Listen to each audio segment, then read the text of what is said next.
பிராமண குலபூஷண ஆத்மாக்கள், தீவிர புருஷார்த்தி ஆத்மாக்களிடம் இப்பொழுது 7 பலவீனங்கள் தென்படுகின்றது.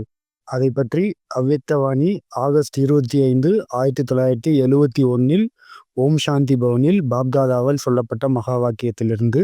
அதில் முதலாவதாக ஸ்மிருதியில் சமர்த் கம்மியாக இருப்பது, அதாவது நினைவில் சக்தி கம்மியாக இருப்பது. அனைத்து காரியங்களுமே ஸ்மிருதியால் தான் செய்ய வேண்டியதாக இருக்கின்றது.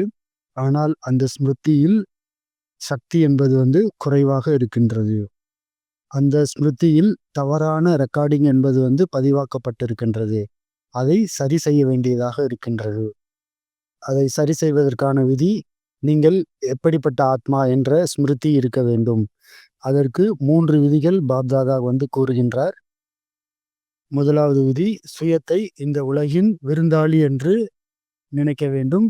இரண்டாவது விதி, சுயத்தை மகான் என்று புரிந்து கொள்ள வேண்டும். மூன்றாவது விதி, ஒருவர் மற்றவரை மகிமை செய்ய வேண்டும். துவாபரகத்திலிருந்து இப்போ வரைக்கும் ஒருவர் மற்றவரை நாம் மகிமை செய்துதான் வந்தோம்.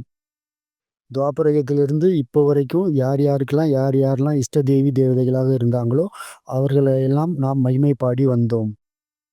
அந்த தேவி தேவதைகள் அனைவருமே இங்குதான் இருக்கின்றார்கள்.